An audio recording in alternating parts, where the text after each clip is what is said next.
नमस्कार, top 10 bulletin देख रहे हैं आप। मैं हूं आपके साथ पद्मा कुलदीप। संसद में गिरकर चोटिल हुए बीजेपी सांसद प्रताप सारंगी, राहुल पर लगाया धक्का देने का आरोप। बीजेपी सांसद को धक्का देने के आरोप पर बोले राहुल गांधी, वो मुझे धकेल रहे थे।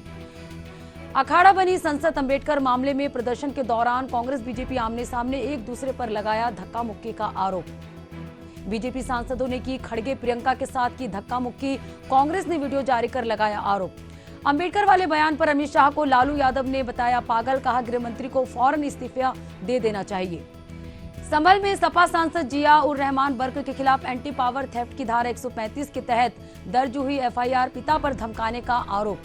राजस्थान में टेलीग्राम ऐप के जरिए 7.5 लाख की ठगी करने वाला छात्र गिरफ्तार।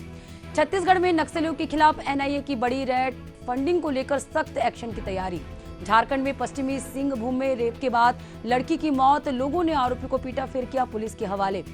और अश्लीलता फैला रहे ओटीटी प्लेटफॉर्म पर सरकार ने लिया एक्शन, बैन की 18 ऐप्स।